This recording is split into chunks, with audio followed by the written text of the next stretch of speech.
Hello, everyone. I am Jalen Brooks, and I am thrilled to be here on Channel 41 today.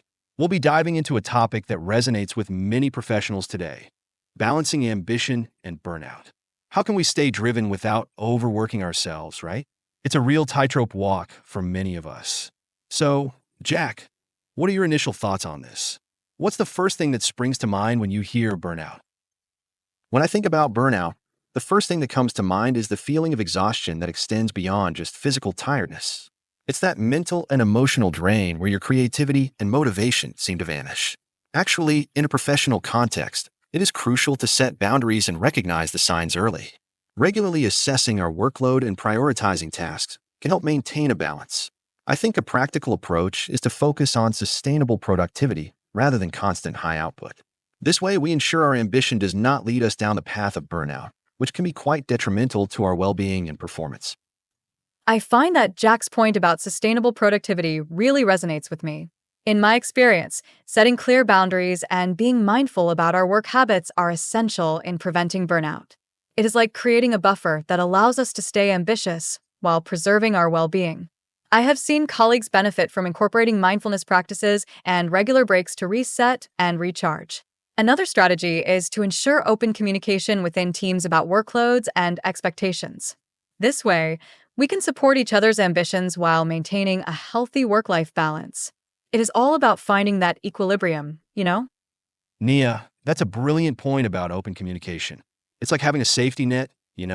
When teams can openly discuss workloads, it fosters a supportive environment where ambition can thrive without pushing individuals to the brink.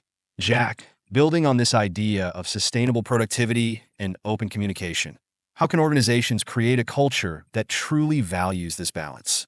What are some practical steps companies can take? Organizations can foster a balanced culture by first prioritizing transparency and communication. Leaders should encourage regular check-ins and open dialogues about workloads and expectations. Implementing flexible work policies that accommodate diverse needs is another step. Providing resources for mental health support and promoting a culture of taking breaks can reinforce the importance of well-being. Additionally, recognizing and rewarding sustainable productivity rather than just high output can shift the focus from quantity to quality. By embedding these practices into the organizational fabric, companies can create an environment where ambition and well-being coexist harmoniously, supporting long-term success for both employees and the organization. The emphasis on transparency and flexible work policies really stands out in Jack's response.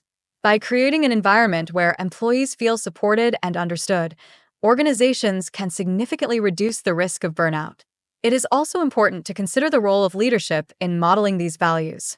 When leaders take breaks and prioritize their well-being, it sets a precedent for the team. Encouraging a culture of feedback can further enhance this by allowing employees to voice their needs and concerns.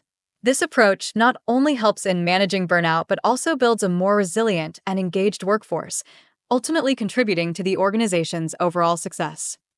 Nia, I think you've hit the nail on the head with the importance of leadership modeling. It's like setting the thermostat for the whole team, right? When leaders prioritize their well-being, it gives everyone permission to do the same. And that feedback loop you mentioned? Essential. It's all about creating a culture of trust where people feel comfortable speaking up. It's not just about preventing burnout.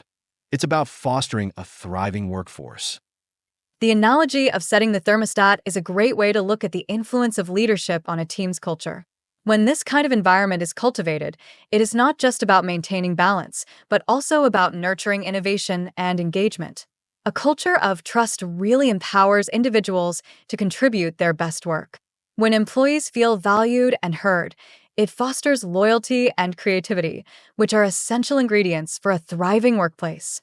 So, embedding these practices can transform challenges into opportunities for growth, benefiting both the individuals and the organization in the long run. It is a win-win situation. Nia's point about nurturing innovation and engagement through a balanced culture is really insightful. When employees feel valued and have the freedom to express themselves, it can lead to remarkable creativity and problem-solving abilities. This kind of environment also encourages collaboration and knowledge sharing, which can drive the organization forward in unexpected ways. By embedding these values, companies can turn potential pitfalls into opportunities for development, cultivating a resilient workforce that is both engaged and innovative. Ultimately, this approach not only enhances individual satisfaction, but also contributes to the organization's sustained success and adaptability in a rapidly changing world. Jack, I love how you highlighted the link between a balanced culture and innovation. It's not just about preventing burnout, it's about unlocking potential. When people feel safe and supported, they're more likely to take risks, think outside the box, and ultimately drive the organization forward. So, to wrap up our discussion today, let's remember that a balanced approach benefits everyone. It's about creating a workplace where ambition fuels innovation, not exhaustion. And don't forget to follow Channel 41 and like and subscribe for more insightful discussions like this one. Thank you all for joining us today.